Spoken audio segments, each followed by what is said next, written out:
There we go. Should hear me Uh-oh. now. I don't know why the scene was muted, so I guess I have to do my intro No. all over again. Yeah, there we go. Okay, there it is. Okay. Yeah. Yeah, for some reason it didn't unmute when I switched over. Anyway, welcome back everybody. Uh, I had a whole intro and it's got scuffed because technical difficulties, as always. So I'm going to do it again. Um, welcome back. We're going to be doing a discussion and review of Dragon Age Veilguard today. I'm Adam. That's Raheem, and we are God Complex Productions. And I have a lot to say. Uh, I Yeah. had a lot of issues with Yeah. this game since kind of like the first couple of hours, or since after the first couple of hours. I mean, there was a little shaky in the beginning, um, and then it did not improve over the course of the game. In fact, I think it like kind of downhill sloped, to be honest.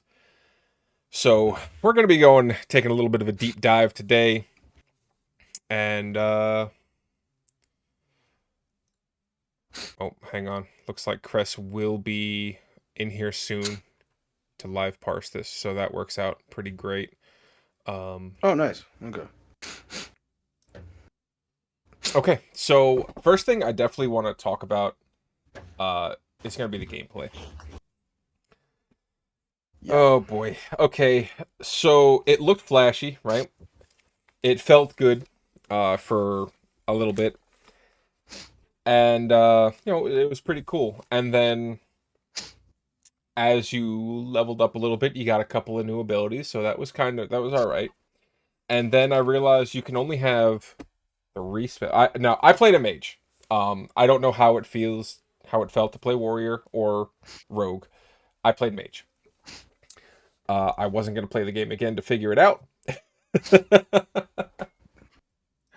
but Yeah. playing as a mage and only having access to three spells at any given time was rough. Yeah, It I mean, I've never even played a mage before, but how many spells do you have in the other ones? all of them. Really? Really? I mean, Okay. except maybe in Inquisition where you had maybe I'm trying to think. I don't remember what the layout for Inquisition was, but I know I You had more access than three spells. you had six actually, because I remember you had like either six or eight. It was Yeah, one of those. because I you remember had you like had like the the cycle. main ones, and then you had like a Right. second set of abilities you could swap to. Right. Right. Exactly. Right. Exactly. So there were a lot more spells and abilities you could use, and Right. I have three spells, and they really did not play nice together. If I'm going to be honest, like there was no cohesion there at all. Nah. Like yeah, okay, I could use my Frost Nova, but then and everything gets frozen, and then I okay, now everything's frozen. Great. I've got two other spells to choose from now instead of so I either have to go with uh like so the ideal setup in my mind, right? And this is basically how I played like Origins and shit was like you had maybe two or three control spells and then a couple more situational damaging spells, right? Because you Mhm. had situations where enemies would just be resistant to a magic type, right? A fire demon Okay. would not take much damage from fire spells. But I only had two spells to choose from, and there's like four magic types, right? There was fire, frost, lightning, necrosis, and physical. So there's five, right? Right. One control spell takes up one of those three spots, which means I had two damage choices to choose from. And I stuck Okay. with fire and lightning because that was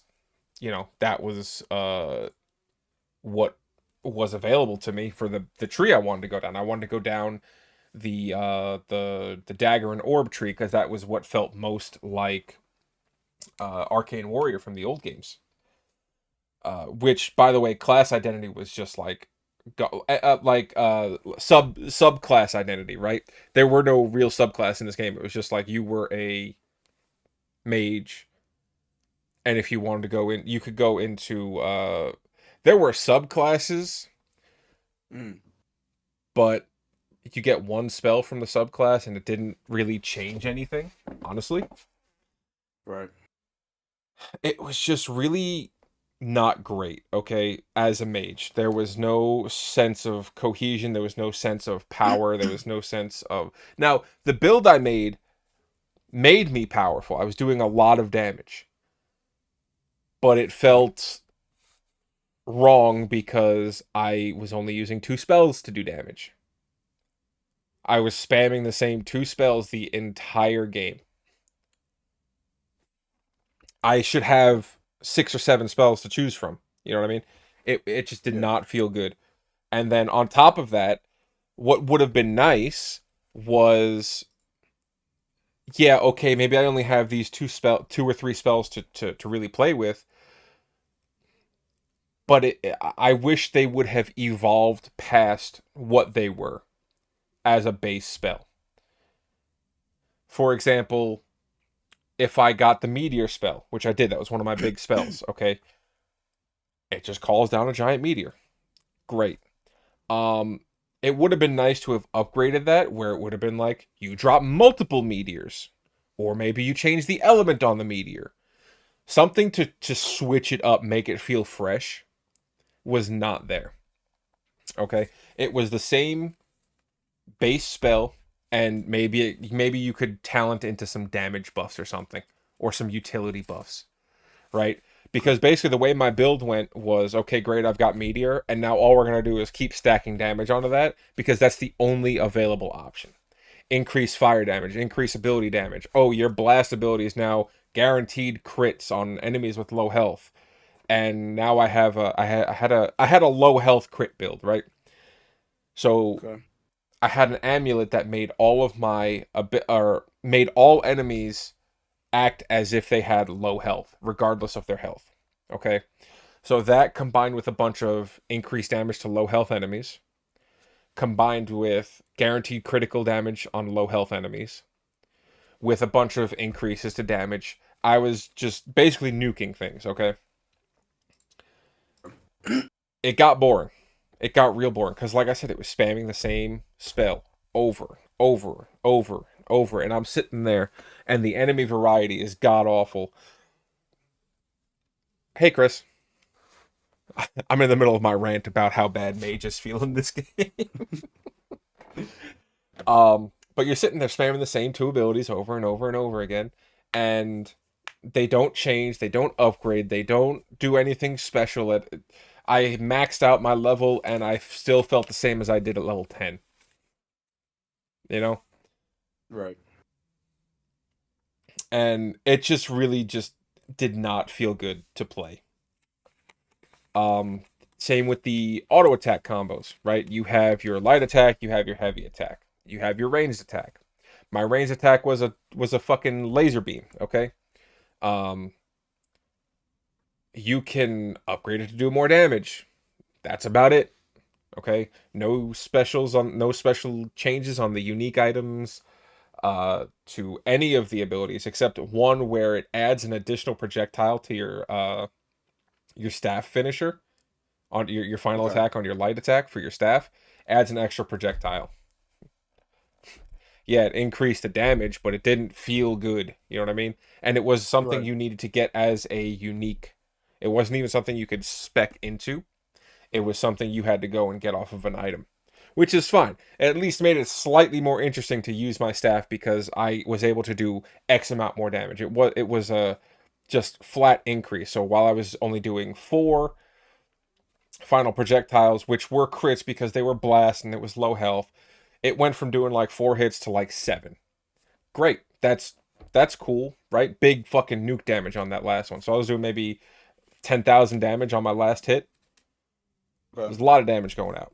But it just didn't feel good to play. It didn't feel good to get there. It feels like there was no sort of progression. It was just it feels the same way it did at level 10. At level then it felt the same way at level 50 that it did at level 10. And the only way to really switch it up and feel like you were playing something fresh was to completely switch your build. And that was not something I want to do mid-game. So like, and I don't know how it was playing as a warrior. You said you enjoyed the combat as a warrior. I did. I And mean, maybe as a rogue too, but like I said, I haven't touched on that. I don't feel like going back to the game to find out, but maybe you can give some insight on how it felt. I when I was playing as a warrior, first off, I found it really interesting that I could switch between two-handed and sword and shield. I mean, I don't know many games that you could just do that just like off the cuff. Hmm. You can just like switch right there just by pressing a button. And like a lot of games, you start in as a two-handed. Okay, well now you have to keep going down as a two-handed. That tree for Right. two-hand. It's just for two-hand. So I found as a warrior, I found it really cool that I can go ahead and like all my stuff in a sense worked for two-handed and um sword and shield. Now that simplified a lot of things for me. Like I'm not a person that likes to try to theory craft all the time. So Hmm. to me, understanding how the tree is simply works for me. And I like it when I can actually embed my sword and shield with elements. Hmm. So like fire, water, fire, ice, yada yada yada. So I went with fire at first, and it was I had the same three spells and everything. Wasn't really a lot of fire builds. Um, for me, it didn't get too boring. I think the real thing was that it was the difference maybe is because I'm actually like dodging and hitting everything, going around everything and actually swinging my sword and actually hitting everything and having a really, counter and stuff like that and a lot of Hmm. different. It might be the same enemies, but the way that I was doing each fight was different based off what enemies I was fighting, Hmm. if that makes sense. And it was because how the sword and shield or the two handed worked. It was a little different. And it was almost the same thing as a rogue. Um, when I'm doing when I was having either two handed swords or not two handed swords, just two rogue blades Hmm. or my bow and arrow. But anyway, I wanted to try to mix things in. Like I want to try to see if I could do like okay, fire damage and bleed damage as well, or fire damage and Hmm. necrotic damage as well. But the thing is, if you do, for me, switching from a fire build to a necrotic build, it was a completely different set of stuff that I had to do, Hmm. and a completely different set of stuff that I had to find. And I mean it was all right, but yeah, I had to kind of like switch it up a bit, and none of the other stuff kind of like meshed well together. Yeah. Like an Inquisition, when I was playing with Sword and Shield, a lot of the stuff that you had, it meshed well together. With it was a simple tree and everything like that. I don't remember if I can embed my weapons with elements though. I don't I don't remember if I think can do that. so.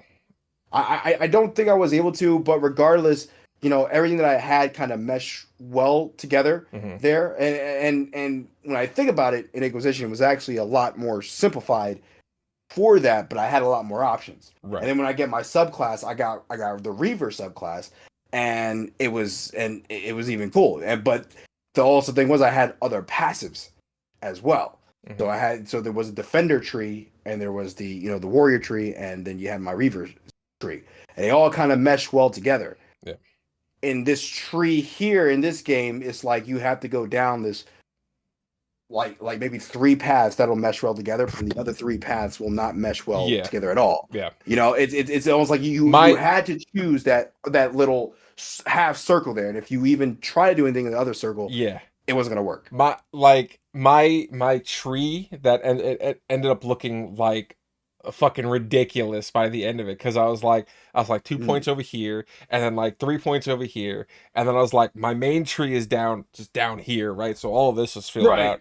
Then it was like a little bit here and a little bit up here and then a branching one over there and it was like none of and the worst part of it was that none of it meshed well, No. right? I had the core things of this is what I'm going into. I'm going into my dagger and orb tree. Okay, here are the main things that increase my dagger and orb stuff, and then all the rest of it was like increases elemental damage or increases the duration of what do they call them, afflictions. Yeah, Um, I you got you. know, maybe you get to a tree where it's like, okay, now we've got some core abilities that are actually going to change. Maybe something that really plays into how you play, but none of them fucking worked, right? Or none of them Right. really felt impactful. Like 20% more damage to barrier, 20% more damage to armor, but it was like a specific thing. Like maybe it was strike abilities do more damage to, and I'm like, I've got one strike ability. What the fuck? I, I, I I I've got one blast ability and one strike ability. What these don't feel impactful because it only affects one ability and it's only like a right, damage increase or something and it's specific against what it does a damage increase to. Damage right. 20% damage increase to barrier. You want me to waste a talent point to go into barrier that I delete in 2 seconds because I got a fucking laser beam that's built to destroy barriers? Mind you, and here's another thing I had wrong that really bugged me is I am level fucking 45 to 50 going through the never mind. I'm level 15 to 20 going through this game, and if I'm not playing the way the game wants me to play the game, it will give me a pop-up that says, "Hey, you're not playing the game right." You know that? Hey, you're supposed to use this against barriers. Hey, you're supposed to use this against armor. And I'm like, I know. Shut the fuck up. I hit a light attack so I can get my like. And here's what really bothered me the most, right? Is the entire combo for mages is light attack into strong attack. Okay? Or rather for the arcane or the dagger and orb thing, right? Because the whole thing is your light attacks apply something called arcane bomb. Okay? You build up the arcane bombs and you use your heavy attack to trigger the arcane bombs. So you have to light attack, light attack, light attack, light attack, and then heavy attack so you can trigger your arcane bomb. Right. Because you have to stack up the arcane bombs first. So I'm hitting this thing with a blue shield or the yellow armor, and the game is like, hey, you're not playing right. Stop doing that. Use the button I told you to use, or else. And I'm like, bro, I need to build up my stacks so I can do my fucking heavy attack, so they can do actual damage instead of the fucking whatever the fuck you're trying to get me to do by just hitting the fucking triangle button. Yo. Like, let me play the fucking game. And this... yeah. I'll get into navigation in a second, but we're talking about gameplay right now. But it was annoying being told basically how to play. Right? And honestly, that's kind of how the class design felt. It was like, yeah, you guys can't just... you guys can't do your own thing. You're going to have to play the way this was designed, period. And I'm like... It was weird. It was like the game was encouraging a meta. Right. Yeah, and it's odd. I tried to like fiddle with some of the fucking mechanics, with some of the uniques and stuff. And my low health build was solid, but like when it came down to like the finer details of things, right? Like I was trying to stack up as many and actually this really pissed me off too. I was trying to stack up as many afflictions as possible because it's a minor talent, right? You do 5% increased damage for each affliction on an enemy, right? So if I stacked up like 4 or 5 afflictions, that's like 20 to 25% increased damage. That's big. Right. Okay. So I got it to a point where I was able to inflict fire, lightning, necrosis, and bleeding off of my arcane bomb going off, basically. Okay. But here's the issue, okay, is the game was not built for people like me, okay? Because whenever I would pop the arcane bomb, sometimes it would apply all 4 afflictions. Other times, more often than not, it would only inflict maybe 1 or 2.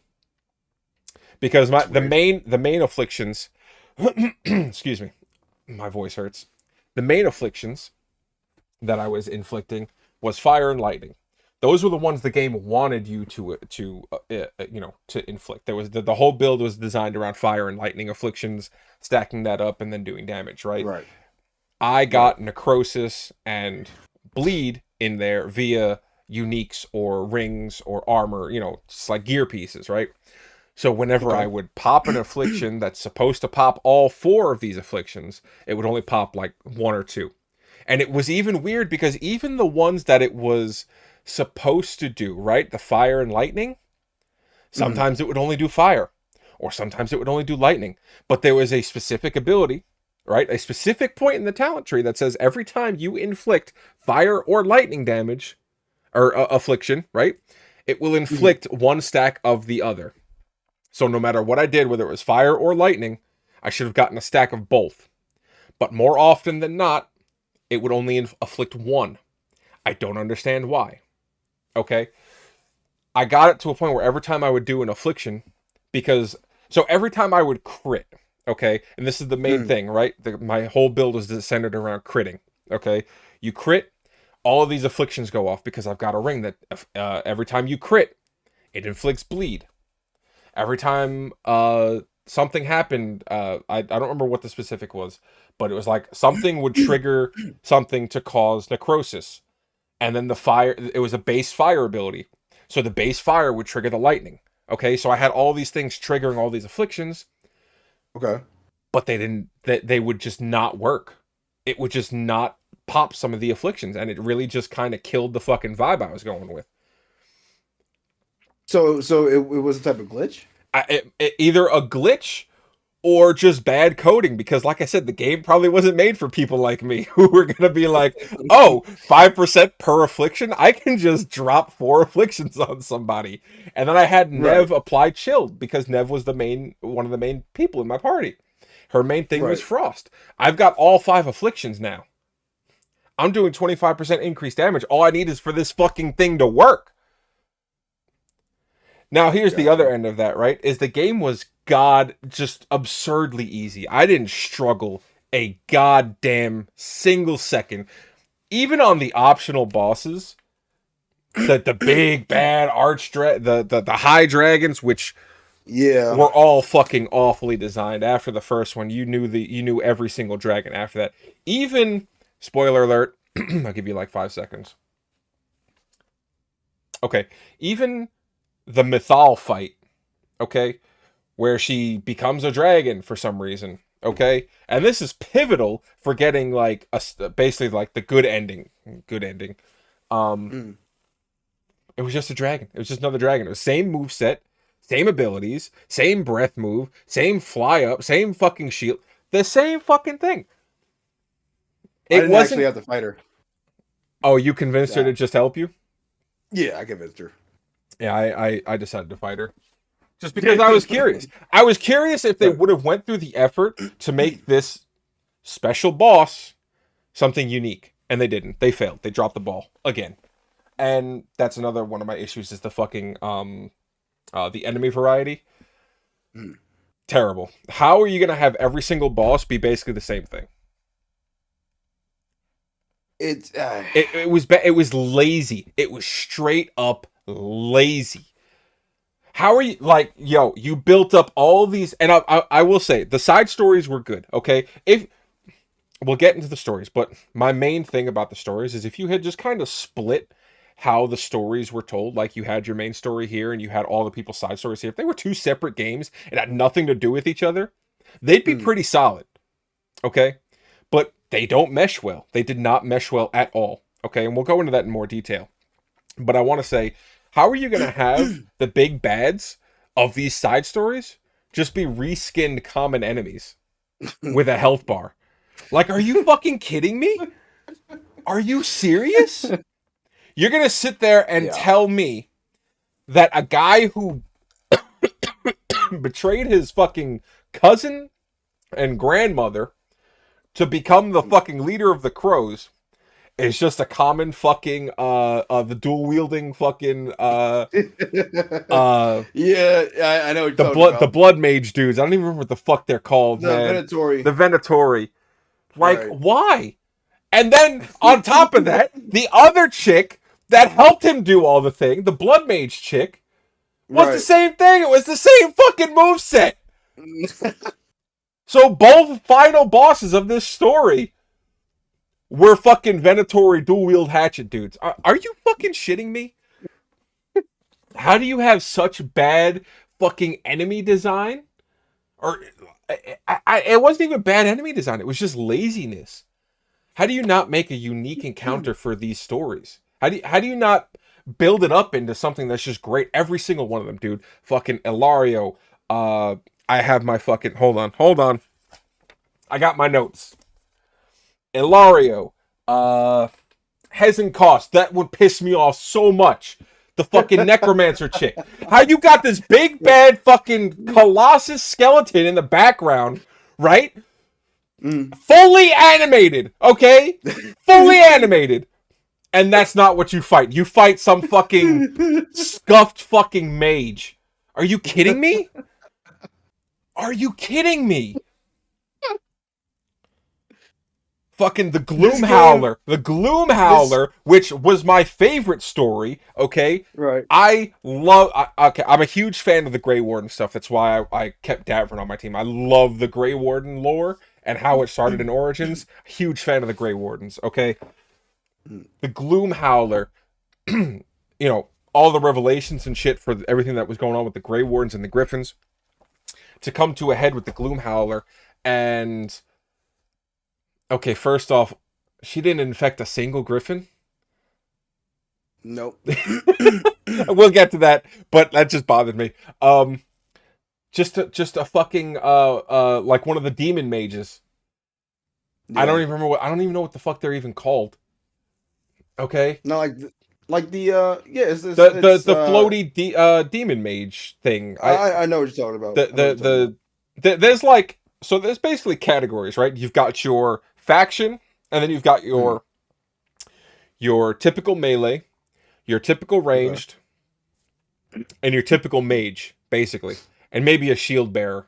Okay, Okay. that's the four categories of each thing, and then you've got your darkspawn, your demons, uh, your Antom, and your I keep forgetting the blood mages. The The Venatori. Venatori. There we go. And basically everything is just categories into one of those four classes, basically. And it was Right. just really everything was the same. Every single one of them was the same fucking thing. Oh, this one's gonna hit you with melees. This one's gonna hit you with spells. This one's gonna throw stuff or shoot stuff. Right. Awful, awful design. Awful. Uh, just boss design. Period was just lazy. It was just reskinned with a health bar of regular ass fucking enemies. Uh, Yeah, I know, uh, and it's it's one of those things where the game seemed like it was made for people who wanted a different experience from games like, the Souls games or Witcher or even the previous Dragon Age games and how they worked. It just seemed like they wanted to simplify the combat and everything and pretty much get you to say, okay, so now you know how to fight this guy, so you know how to fight every other type of this guy then. It seems like yeah, it was made yeah. for people who wanted a very easy experience. And the problem is that's not what Dragon Age is supposed to be. No, no, it's not. And that's But it doesn't. actually that shouldn't be what any game really should be. Right. Really. But it doesn't have to be a difficult experience. It should No, it just doesn't have be to. a Just a good challenging one. experience. It should be challenging. Because a Yeah, video game, you're right. At some points, it should be challenging. right, At some right, points, it should be right, challenging. Um, right. You have difficulty levels, great, but when you're playing on normal and yeah, you're but difficulty levels are boring, right? That's just, this enemy just now has more health and does more damage. Great, whatever. Where's the actual design that goes into these things? No, I get it. I get it. How You the know? enemies actually fight and everything, and I get that. What game was it that when you actually, it might have been several of them though, but I want to say maybe The Witcher, but when you actually like go up difficulty levels, the enemies change their whole Their move set. tactics, right? Yeah. Yeah, they I change don't their tactics. I I don't forgot know. exactly. I'm pretty sure it's multiple types of those games, but Yeah. regardless, it's stuff like that. You know what I mean? Like if you go on down to the easy difficulty, you take away a moveset. But if you start going up and up and up, then you gain the more movesets. Right. Um, like I said, the gameplay for this game just seemed like it was too simple. It was Um, way too simple. and they definitely said, okay, we're gonna go ahead and just make every villain the same, so that way we can kind of move on to other parts of the game or make other parts of the game or just Yeah. not really put any other thought into it because for some reason they think that that's what people wanted. I don't know. I don't I know, I but I feel like they didn't focus on anything really in this game. They just kind of fucking threw a bunch of garbage together and said, "All right, here's your game." yeah. Okay, Well, because we've talked about gameplay for long enough. I don't really have much more to say about the gameplay. no, I don't know. personally, I just while I was playing the game as doing my sword and shield thing, I was enjoying it. But then again, I can see how being a mage, having to pretty much stand back and cast spells, and when there's no real variety to that, can seem boring. I Mhm. can understand that. With me, I'm right up in the I'm up in the face. I'm right up in the face of the enemies. I'm trying to dodge, trying to fight. Trying not to die. Yeah. So A little bit different, still though, a very simple. That's And it actually another also thing I want to seemed bring like up. well, it Uh, also seemed like there was only one type of damage that actually mattered, and it seemed like it was necrotic damage. Because I played both the warrior and the rogue, and it was necrotic damage that actually did was the only one that did well on both of them. mm, Like I tried doing fire damage. It did not do as much damage as I wanted to, but mhm. necrotic did for both of them. I'm like, and then I started looking up builds online to see, what I can do, and everybody was like, nope, necrotic damage is the one. Necrotic damage, necrotic damage, necrotic damage. I'm like, all right, How I much guess damage so. were you doing? With necrotic damage, I was Yeah. doing a lot. I was doing a lot of damage with necrotic damage. I don't know offhand, but I was doing a lot of damage once because when I was doing fire damage, I was still having like longer fights. Hmm. I wasn't killing everything as quickly as I would have liked to. But once I got to necrotic damage, then everything started just pretty much melting. Mm. Um, so, but Yeah. uh, I, but I mean, that's all I got to say about yeah. it. I wanted to bring up a point that you said, as a warrior, you were up front fighting, dodging a lot, parrying, etc., etc. And you're right. As a mage, I should have been sitting back casting a lot of spells, but I wasn't. All of the AI was focused on me specifically. So I Really? couldn't. That's why I couldn't play the staff because I couldn't get a moment to breathe. Because for the staff to really do anything, that final hit was everything. That was it. Okay. But when you're being constantly hounded by every single enemy that spawns, because you're the focus, um, Right. you can't do anything. So I played Orb and Dagger, which is what I wanted to do in the first place, right? Was play the Orb and Dagger, but there were Right. no instances, no good instances where I could use my staff comfortably. Um, so Okay. I did have to play mage, basically like you played warrior. I was dodging, I was parrying, I was fucking doing, up front in Okay. their face all the time. Okay. And even that So it's sucked because everything about the mage is a buildup, right? There is no just mm, let me just smack him with a heavy attack. No, I have to build up to the heavy attack. So I have to stand there and get a couple of auto attacks off before I can get my heavy attack. And with how unflinching and just aggressive the enemies were, it was just not fun to play. I was spamming square and dodging basically 80% of the game. okay. I So see. it was just a rough time overall.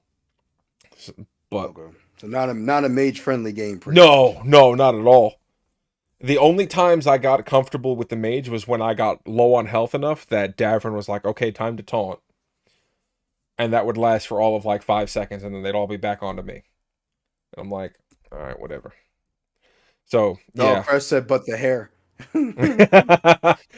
Oh, yeah, that's where all the game design went, was into the fucking hair physics. Yeah. Honestly, it looked like all the game design went into the customization options. And they That weren't was even the that great, customization. to be honest, because the characters were fucking ugly. Okay? A lot of the characters in That that game were fucking ugly. that is part of a larger issue that we're having in the industry right now, though. That is a whole different other larger issue. So, but that is not what we're gonna get into today. Oh, man. Um, so let's talk about the overarching story. um, so They didn't know what they wanted to do. That's what I'm gonna say. They did not know where they wanted to go with this fucking story. the crazy thing is when you play Inquisition and you're playing through the overarching story of it all, right? Everything is like seamlessly connects. So the overarching story and the character story and stuff like that. Hmm. And I'm gonna say this, and I'm gonna go back to our overarching story, but essentially the overarching story was kind of hindered by the character stories instead of like it all meshing well together and Yeah, everything. It was actually kind of hindered in a way that it shouldn't have been. it was very Um, much hindered. It was okay. Like here's what the vibe of the game felt like. Okay, it was like, all right, we found Solus. We fucked up his ritual. There's two elven gods on the loose that are gonna fucking that can control the blight and are gonna destroy the world. right. Uh, cool. I'm gonna go and have some coffee. Is that all right? I'm gonna go back home and we're gonna go on a coffee date. Would you like to come on a coffee date with me? it's it, There it- it's there one of those. there are rampaging gods set Right. loose on the world, and let's go on a coffee date. I gotta go have dinner with my mom. Do you want to come with me?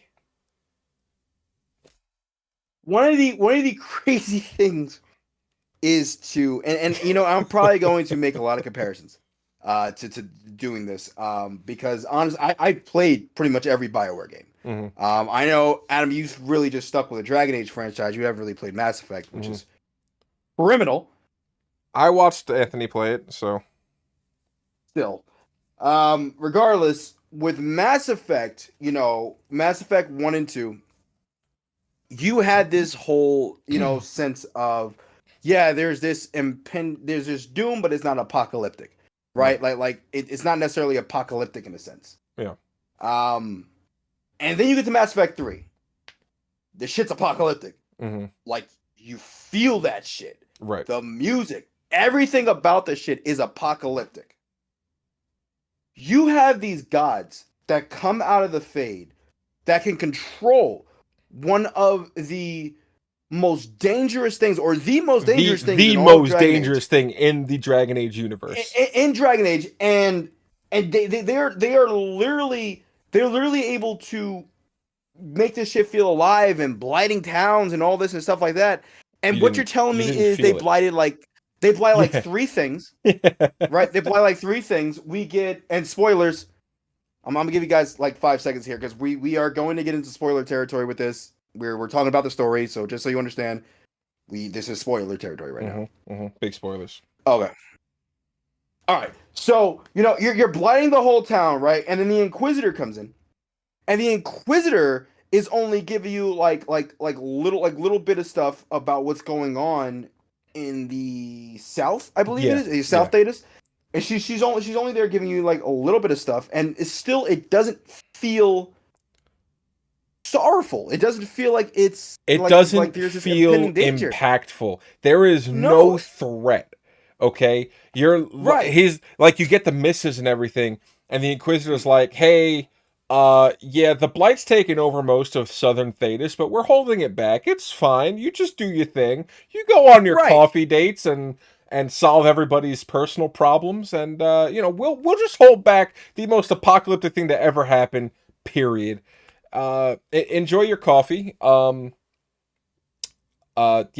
yep. Well, we're fighting for our lives over here, and it's like, Exactly. okay, so they're blighting the entirety of Southern Thetis, and the only blight we see is like the fucking Anderfells.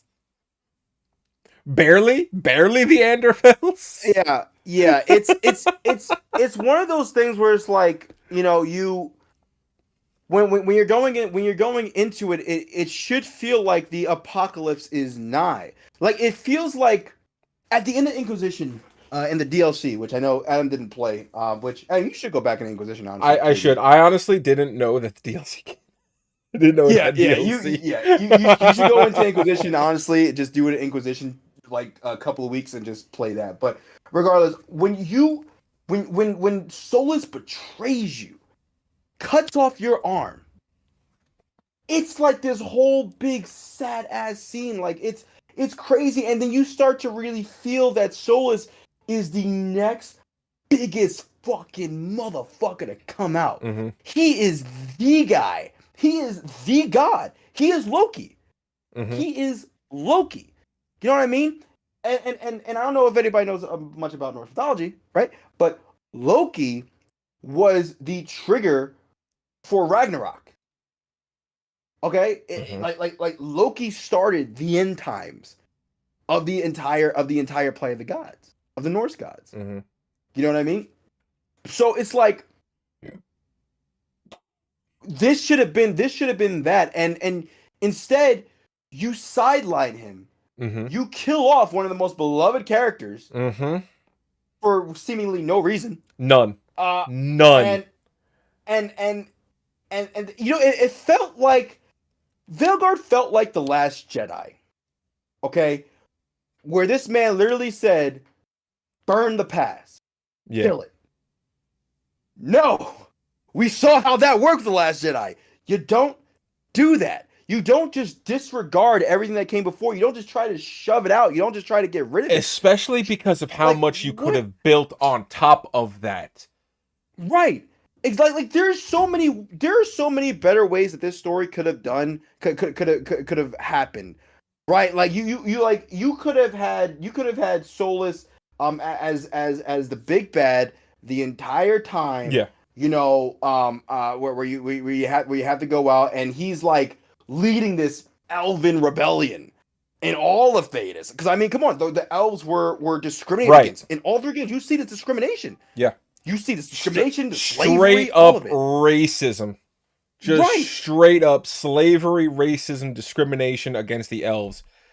Exactly. And You you're could telling me have built on that. But I feel like right. they're too afraid to fucking write a story like that. Well, I mean, it's fucking weird because it's like, okay, all of a sudden now in Dragon Age Veilguard, the elves are treated as Yeah. first class citizens. Yeah. And when did that happen? Right, How did that happen? exactly. It's been how long since the Inquisition? Right, like what the hell? When did that? No, that's not something that just gets solved overnight. And we definitely didn't solve that Inquisition. We may have solved the whole Templar mage thing, but we 100% did not solve the rampant racism that was happening. No. You know what I'm saying? It's like, oh, Cresta, they might get crucified on Oh, Twitter. sorry, Oh, X. yeah, X. which is crazy that it is. And this is kind of going into the problem with Tosh too. It's almost like they're afraid to offend anyone, so they're not making a good story.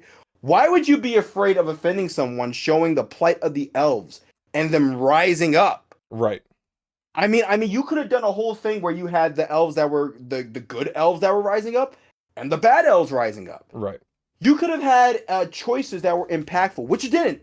I No. played through the game No. twice. The I played the game choices twice. were so fucking just dull No, and weightless. oh my god. It's awful. I played through the game freaking twice. Why? And I chose either city. I chose either city, to die.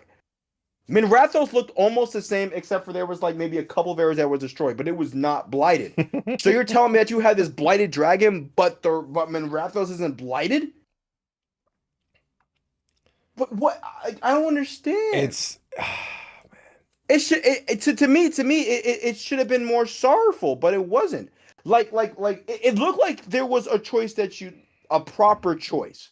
It wasn't like you couldn't make your Yeah. story your own. Like there was a proper choice you had to do. mm-hmm. That's what it felt like. Yeah. Okay. And to me it's awful. Like the Venatori were literally in the same spot in Minrathos if you chose to Venter to die. They were not like just randomly going on the streets attacking you like they should have. If the Venatori control Minrathos, why are they not randomly just coming at like when I go into the town? Why are they not just randomly attacking me on sight? Right. What are you doing? I'm playing through Red Dead Redemption, and I gotta say, this game is still leagues beyond a lot of the fucking games that we have right now because I'm playing Red Dead Redemption and it's the remaster version. And I'm just riding on my horse, going through. I see this guy just starts harassing this girl, punches her in the face. I'm like, what the fuck? Just randomly out in the field. So I go and I'm like, oh no, buddy. Go ahead, shoot him in the leg and lasso him up and hog tie him. And the missus thanks me. I'm like, of course, and going about my way. You know what I'm saying? It's random shit like that Right. Makes a game fucking fun. And the cities felt dead. Just yes, they did. Dead. Dude, there was 3-4 different fucking events happening in the same exact location. Why? There was oh god, the game felt so small too. You have these things that have happened in this game, and yet it still seems like you guys just don't want to make it that way. It's impactful enough. The whole what's her name? Harding. Mm-hmm. Harding's storyline, okay, with the Titans. Yeah, that was big. The creation of the Blight, that was a big fucking revelation. She died in my story. She died. She died in my story. The fact that you can kill her. She's supposed to be the Oracle of the Stone. She did. Right. She cooked. Like the fact that you can kill her when she seems like she should be the only character that should survive because of how big the story is crazy to me. Like, what? That's not what you do. Like in Mass Effect 2, I think literally all of your companions except for maybe like 4 or 5 can die. Like you get like 12, 13 companions in that game, and I think like you could save like maybe 3 or 4 or something like that. Mm-hmm. You know, because it makes sense that their story carries over. Why would you kill them knowing that their story has more to carry over? It's obvious. Right. But in Dragon Age Veilguard, you had this whole thing where she's probably should have been the main character to me, pretty much. Yeah. You could have made the whole fucking game based on that, to be honest.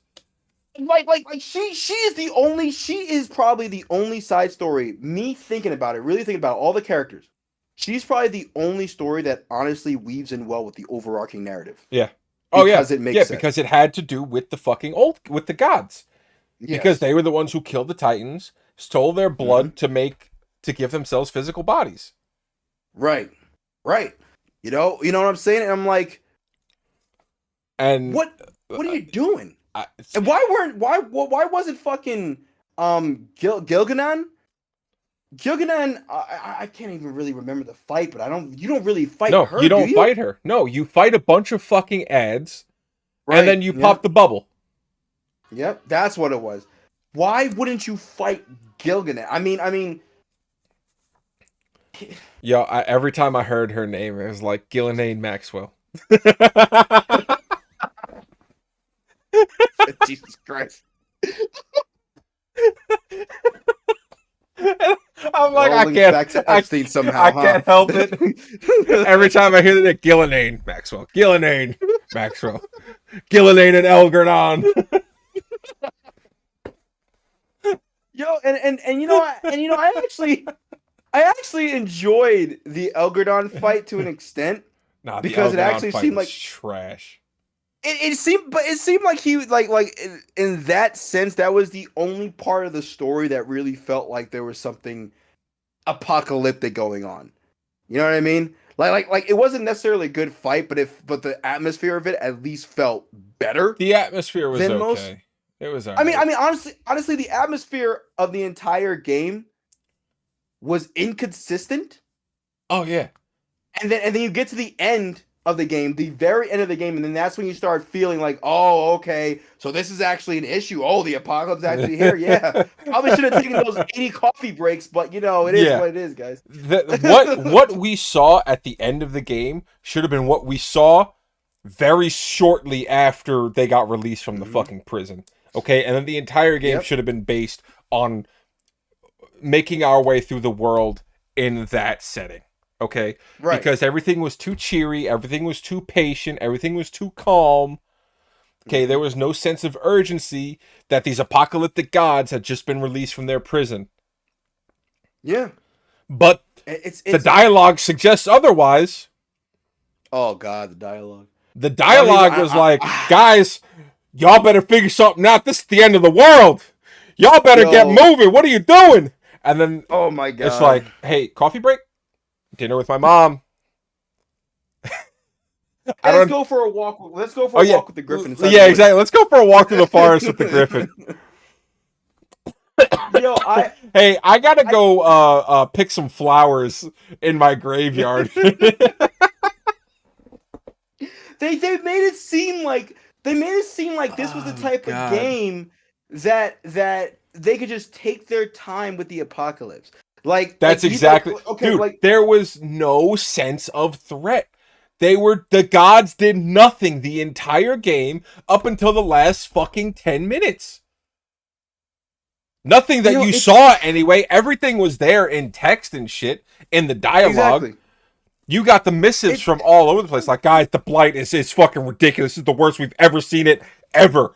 Like, we are struggling out here. People are dying. We can't hold this goddamn line. Things are bad, bro. Things are fucking terrible. And we're having a little fucking party over here.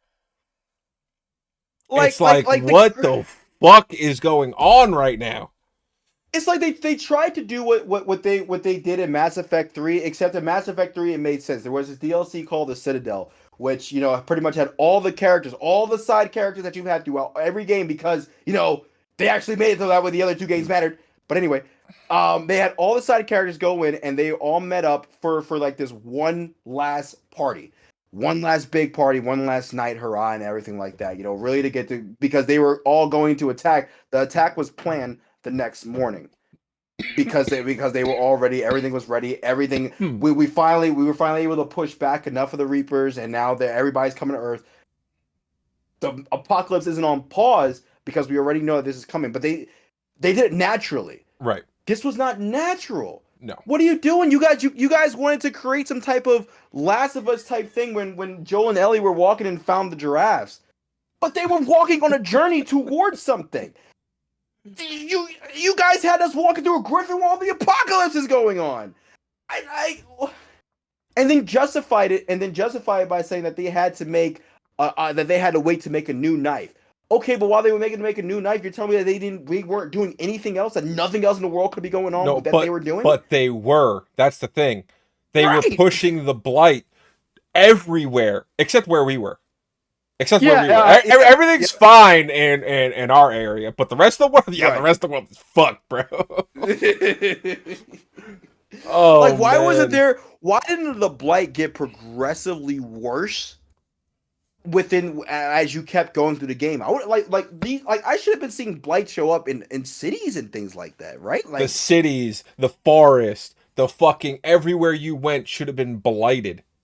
The entire game should have been fucking blighted. Exactly. Yo, when I step out the fucking thing, I should just step right in blight. There should be some blight right on my shoe. I should be looking at it and be saying, "Ew, blight." Yep. You know what I mean? Brother, ew. But that didn't happen. Yo, so there's that. But that's that's all I gotta say about the overarching story. If you want to, I can move on to the side quests. Unless you have something else you want to say about the overarching story. I know you have like a bunch of notes. So I've just got like a lot of like, oh god, the dialogue. Main story quest, 75% of the way through the game. Okay. I don't know. I'm pretty sure it was a main story quest. It wasn't like a side story quest where the Venatori are in the forest area and they kidnap some elves. Yes, that was part of the main story. Yeah, and everyone's like, "Oh god, what are they doing? Oh no, where did they take the elves?" And then we find a couple of notes and they're like, "They're gonna sacrifice the elves! Oh god, how could they?" And it's like, bro, it's the humanity. They're blood mages. It's the Venatori. It's what they do. Why are you shocked that they kidnapped elves for a blood ritual? Are you serious? Like I said, Adam, the humanity. Like, how are we 75% of the way through the game? I don't know. And you're surprised that the blood mages are gonna sacrifice people. The dialogue in that game, to sum it up, I always pick the because me, I want to try to get the best ending possible. I want to try to save all the characters. Yeah. So I always pick the upper, safe one, the upper right one, right? Yeah. I swear to God, I hated doing it because every time I did too. This guy would just be doing this the entire time and talking. Oh my god, saying, the superhero stance. Exactly. Oh my god. Yep. Yeah, yes, we could do this. Oh yeah, we got it. Like, bro, I honestly was so fucking triggered. I wanted to say to this guy, stop putting your motherfucking head. Who does this? Who does this just naturally? Like, what? It was bad. It was really bad. It was so bad. I will say, what are you doing? There was two moments in this game where the dialogue actually satisfied me. The one where is you get to punch out the head warden. Okay, yeah. So you punched him? Yeah, okay. I punched him. And the second was when you basically cursed out Solus. Yeah, yeah. Where you were like, They, "Are they you?" were. And they actually dropped the F-bomb. I was surprised. They were like, "Are you fucking kidding me?" I'm like, "Thank you, finally, finally, a little bit of fucking adult words in this adult-themed game that plays like a fucking Disney trip." I think I said this You know before. what? It really sounds like Oh my HR's in the god! room. You know what really fucking ticked me off? What? And this I saw this in the very beginning of the game when you go in to rescue fucking Lucanus from the underwater prison. Yeah. And it's like this big thing. It's like, oh, they got an underwater prison. Oh, that's really cool. You do the whatever and the bubbles start coming, and the screen Mm. fades to black, and then boom, you're in the underwater prison. And it's like, what the fuck? What? No journey, nothing like that. You just. Nothing. Nothing. No fucking thing rising up out of the water, like some cool elevator or some shit. Nope. Just fade to black. Okay, we're back. They didn't did have enough money for the Yo, production value of the to show it. That's no, what I happened. feel like they straight up Disneyfied the game too, because there were a lot of scenes Mm. where it was like, okay, for example, okay, the head warden is when you go to fight the Gloomhowler, I think. The Right. head warden is like is trapped in blight. He's fully blighted. He's just completely delirious. Right. I told Davin to put him out of his misery. Okay. Why couldn't they just show Davin impale him and put him out of his misery? Why did they fucking off screen that? I don't even remember there being a lot of like blood and gore. There isn't.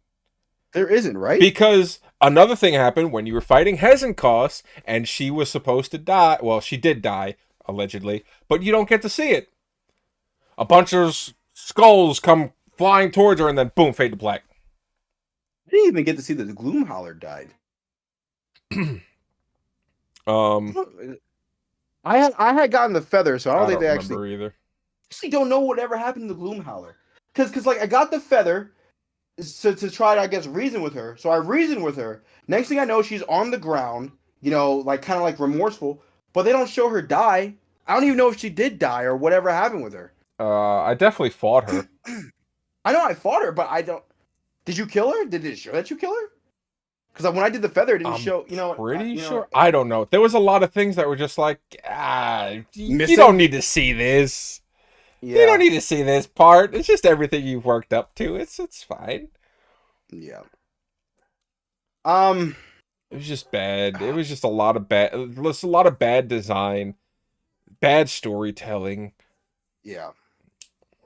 Let's move on to the side quest a little bit here too. Yeah. They were bad. I don't even think I really have anything to really say about the side quest. I don't either, because it felt the same as the overarching story issues, the same issues we had. You Yeah. heard us, oh, there's an apocalypse. I gotta go figure out my gender identity. Which, by the way, this really bothered me in a way that it shouldn't have. But when you're doing Tasha's story and she's being explored as a non-binary character, which is fine, and then she has the conversation with her mother for the first time, and she just cold opens with, "I'm non-binary." I'm like, okay, all right, a little rough getting right in there, but then the mother, she goes, she says something along the lines of, we have a word for that in the coon, Right. for people who feel the way you do.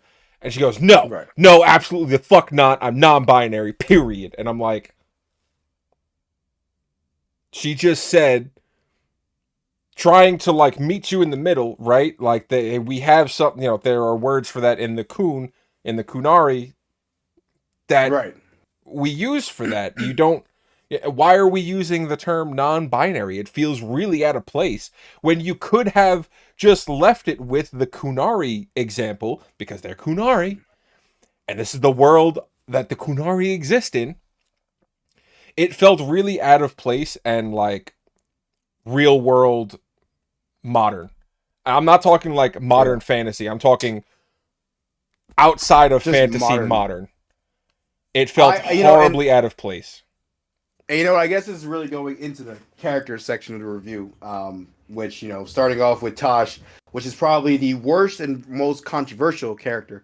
Um, her whole thing was so poorly done. It was horribly done. They could have done so much with her being a fucking dragon hunter to begin with, right? Mm-hmm. They didn't hammer down on her being a dragon hunter at all. No, And no. she's a special breed of Kunari who can breathe fire, which they also didn't hammer down on at all. They made her entire personality being non-binary. Exactly. And her Why would you entire do that? character story arc about being non-binary. Exactly. Like the apocalypse is happening. Why do we care if you're non-binary? Final Fantasy 16. Mm-hmm. Bahamut. Mm-hmm. Beautifully done. Mm-hmm. Beautifully done. Mm-hmm. One of the Probably best the examples best. in gaming history. He honestly is one of the best fucking characters in any fucking medium, and he's gay, and I don't even give it. I don't give a shit. I don't think Because anybody should give a shit that it's he's not gay. his character. That's why. No, it's not. He's just a badass character that's gay. Cool. You have badass characters that are straight. No, Cool. bro, let's pull it back a little bit and let's stick in the Dragon Age universe. Anders was gay as shit. But he was cool, Yeah. he was badass. Nobody gave a fuck he was gay. No. I know Hey, Anders Dorian. for being a psychopathic, crazy ass, powerful mage. That's what I remember Anders for being. I don't remember him for being gay. No. What about Dorian? Dorian from Inquisition. Yep, there you go. Gay character, beautifully done story, wasn't hopped up on his personality. You're gay, cool, awesome. Because, Fucking badass mage. right, they never made it about the gender identity. Their entire character was not revolved around their gender identity. Can we actually let's go even further back before modern fucking 2010. Let's go to Mass Effect 1, where one of the first instances where you could actually get into a relationship with a gay character. It was organic. It was the same thing where you get a relationship with any other character. It wasn't something that was hopped up on like a whole fucking story dedicated to it. Yeah. Because it's not the game for that. It's not. So Here's- right now in Dragon Age Inquisition, you wasted an entire side story on a character that should have been fucking incredible. Mm-hmm. Mm-hmm. For what? To push an agenda of non-binary characters that have a non-binary character? Mm-hmm. Why? Why? Because they don't know how to tell they don't know how to include that part without shoving it in your face.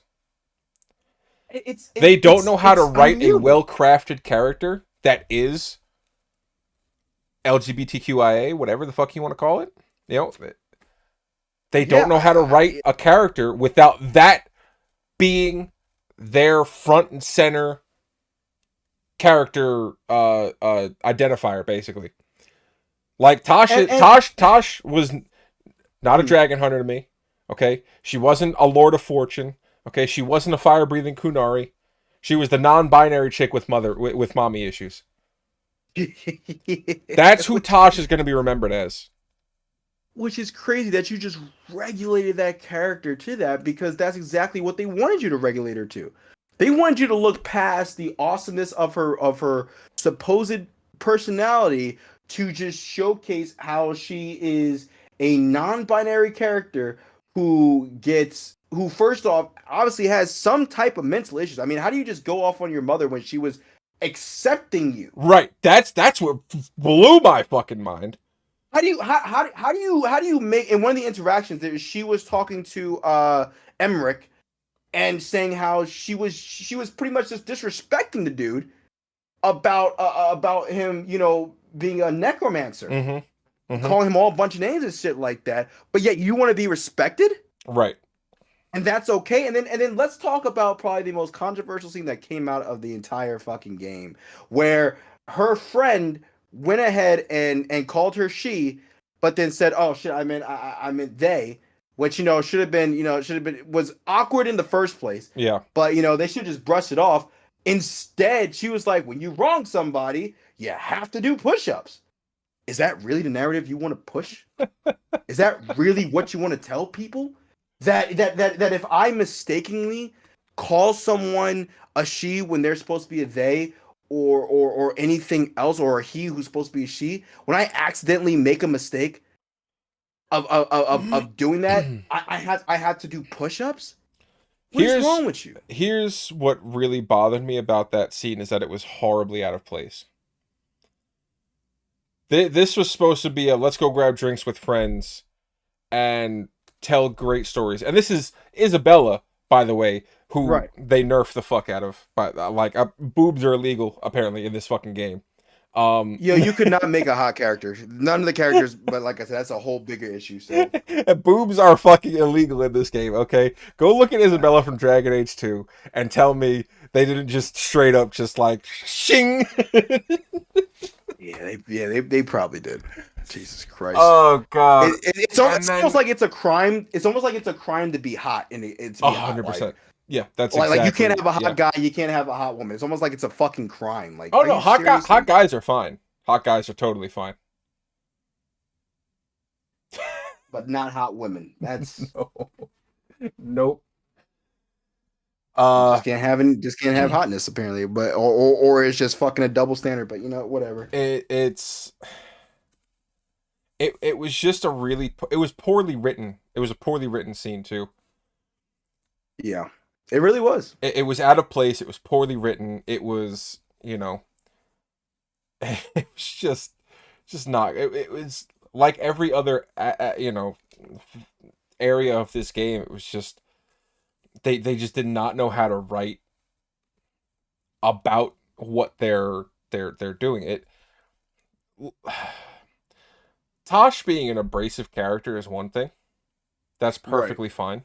She's a dragon hunter. She's a fire-breathing Kunari. She's supposed to be aggressive. You can reasonably explain that if you explore her actual character. But they made her character seem just like a really obnoxious fucking teenager who doesn't know who they are.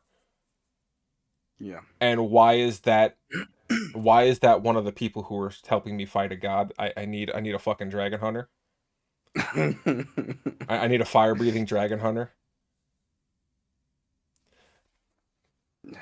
Yeah, it was poorly done, and it's like it to me, non-binary people should be insulted. They should about how they were pretty much absolutely portrayed. They should. They should be horrified and insulted by this. I 100% would be, because if your representation is an obnoxious fucking like just snotty nasty person, if that's the representation you want, you should definitely feel offended. Oh yeah. This game tried to be for you and said that we're going to showcase pretty much we're going to show what we've seen on fucking YouTube for maybe like a percent of 1% of people, of non-binary people who are out there, because of the clips you see on YouTube sometimes, or TikTok and shit, and actually put that in the game to say, hey, we're people too. This is why we're going through this. That is not all non-binary people. Just like when you see gay people on media, that's not all gay people. When you see Muslim people or black people and all, I'm not a thug. I don't wear fucking do-rags all the time and shit like that. So you watch fucking Boys in the Hood or Straight Outta Compton, you think that all black people are like that? Let's make it. No. That's insane that like I said, if I was non-binary, I would be very offended. Mm-hmm. But to me, Tosh is just the worst character. She's the worst character by far. Yeah. So let's go on to some of the other characters. I mean, Emmerich was pretty cool. Emmerich was okay. Emmerich's story made sense, but like I said, like all of these side stories do not mesh with the main story except for Harding. Yes. Okay. Yes. Emmerich's story was good. It was cool. He's on his way to Lichdom. He's exploring. He has a fear of death. Okay. Right. To reach his Lichdom, he needs to die. Right. That is like his life goal is being held back by his greatest fear. Okay, that's a really cool story to explore. Just not Right. here. Not at the end of the Well, no. world. Well, you know what? There is a way they could have worked that in. They could have made it so that way he died fighting maybe an emissary of the gods, or even the gods themselves at some point, and they had to rush to the necropolis to make him a lich. That's how they could have done something like that for his story. It didn't have to be a whole other side quest. They could have done something like that for his story. Yeah. It would have been awesome. Well, But no, they instead wanted you to something else. choose between him becoming a lich and saving the fucking skeleton. Right, exactly. And I chose both options, by the way, and he truly was fine with either one of them. It was not I didn't lose him. Yeah. You can't just lose a character in this game. You can't fuck up with these characters. No. You could tell them to eat shit and die, and they'd be like, "Yes, sir. You're my best friend." Exactly. What the fuck? Like Baldur's Gate 3, for instance, how in our game, how Karlach was so disgusted by what we did in the Grove that when we got to her, she was like, I'm not fucking joining you. That's a whole fucking character that we just did not have access to. Like, based off our choices. Yeah.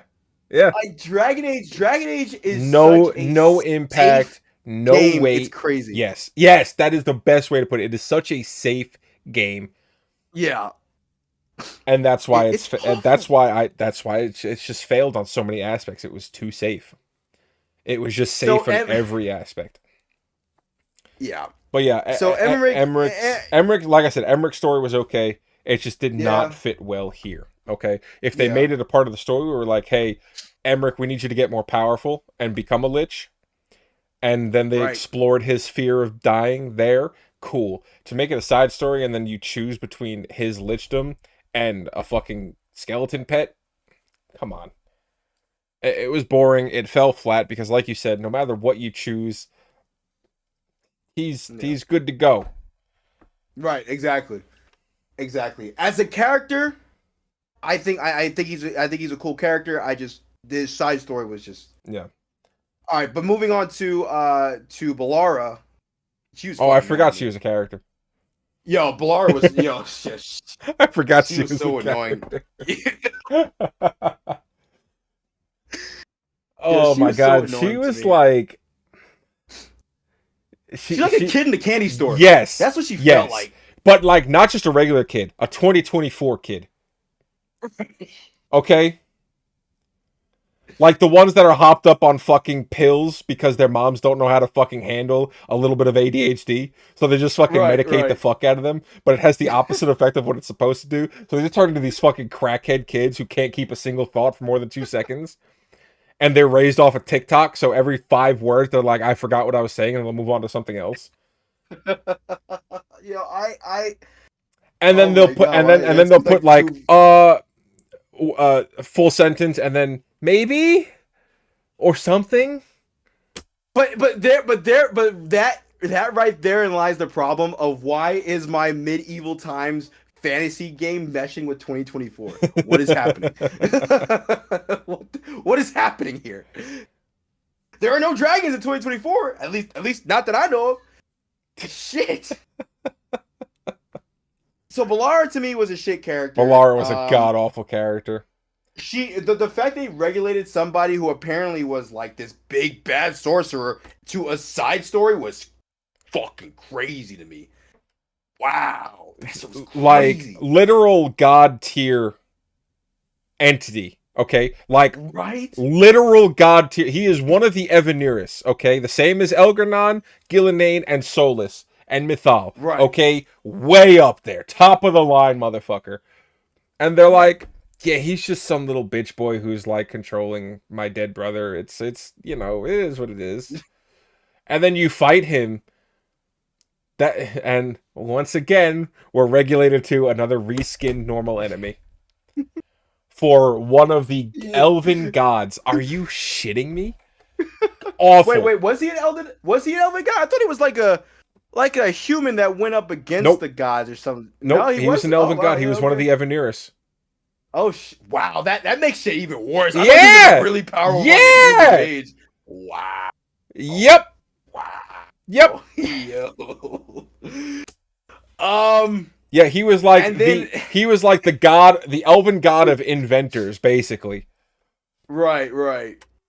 It And was then the just whole choice terrible. that you and the whole choice that you had of either the knowledge of the elves are lost That was so forever, fucking or you give stupid. them and then get corruption. That's the What? dumbest fucking thing. I'm streaming. What? That was honestly the dumbest fucking thing. Like, Oh my god, yeah. I was like, keep the knowledge. What the fuck are you what? talking about? Keep the knowledge. What the Why hell? The why is entire saving her story about brother? the Bro, why is saving her brother? No, not even. No. Even better yet, why is not siding with Enders to fight the gods a choice? Why is that not a choice? Wait, what? Siding with Inaris. Why is that not a choice? Oh, because he wanted to make demons out of everybody. I get that, but it still would have been an interesting choice to say, "Hey, we have to fight the gods by any means necessary." Did he Maybe want to we fight can the help. gods? He just He wanted to did. restore the elves to their former glory. I don't know if Right, he but wanted that to was fight the elves. no. The He gods. wanted to get rid of the gods. He 100% wanted to get rid of the gods. I remember that much. But like I said, that Regardless, could have been a choice. awful. Yeah, awful story. And then we move on to Lucanus. I don't even know what his story was so weird and out of place. Yeah, it really was. It Oh, Lucanus. God. And then, Lucanus, I think like, overall was a bad character. The whole demon entirely, I possession didn't thing. give a single fuck about him or the crows. In their entirety, the crows, I didn't give a shit. Yeah, Which is yeah, bad because yeah. the crows were like legendary when they were spoke Mhm. of in the previous games. Who was it? Isabella, I think? Yeah, Isabella No, I'm thinking for not what? Isabella. For the crows? Yeah. Isabella was I don't know. I don't know. the I don't pirate. remember their names. Um Yeah, Isabella was a pirate. I don't remember the fucking. I know Lucanus, and then his brother. I or cousin, his whatever. cousin, Regardless. brother, family Yeah, betraying. yeah. Like, I knew that was gonna happen since the fucking second. I mean, you could tell. You could tell that was the thing. It was so obvious. Yeah, It was yeah. ridiculous that the characters themselves didn't know. Poor story writing. Again. Yeah. Um yeah, just And so Lucanus is awful. bad. Neve, I felt like should have been, or Nev, whatever. I felt like she should have been one of the best characters, and She should have still been, that shit but fell flat. because her dialogue was awful. It was. The dialogue was awful. Not only that, Everything, her whole every sentence story of was hers awful. was detective. Detective. I'm a detective. Detective. No, Adam, you did it wrong. I'm a detective. Oh, yeah, right. The hands on the head. Yep. You're right. The I dialogue oh my was god. so bad. Her This I don't poorly even written. understand her villain. I don't even understand her villain. Like, I didn't even understand that. And on some level, I think I was honestly checked out. On some level, I'm not gonna lie. I could even beat the game on a second playthrough. To be honest, it pissed me off. She But was the only regardless, character I felt like romancing because the other options yeah, were just terrible. yeah. I romance Harding on the second one. When you romance Harding, apparently Lucanus and Neve start a relationship. But if you romance Neve, then Tosh and Harding start a relationship. Yeah, It's the weirdest fucking that thing. was super Um, weird. it's the weirdest fucking thing. But anyway, You know so what they really should have done. I want to roll back to Lucanus a little bit. They really did not explore the situation with him and Spite as well as they should have. yeah, Like, they brought it up a couple of times, yeah, but it was like side conversations. Like, what? This is his entire fucking issue right now. I don't care about the fucking crows. He's got a demon inside him. Why that aren't should we have been the talking focus. about that? That should have been the focus. How is he also keeping him under control? That's also what I don't understand either. Like, how is he able to do that? Yeah, they did not explore it at all. They were just like, yep, okay, cool. You got a demon, you got him under control. Great. Let's go kill a god. Oh, you want to go for coffee? Okay, cool. Let's go for coffee. The coffee thing bothers me so much. Yeah. I know. and then all right, so let's talk about freaking what's his face, the Grey Warden, Davern. He was actually my favorite character. Yeah. He was my favorite. He was actually my second favorite character because I really liked him. He was very interesting. The Griffin storyline was very interesting. He was an actually well-written character. Yeah. Overall, like he had his own personality, he had his own thing going on. He like kind of grew into like you saw him struggle with the whole I'm raising a Griffin thing.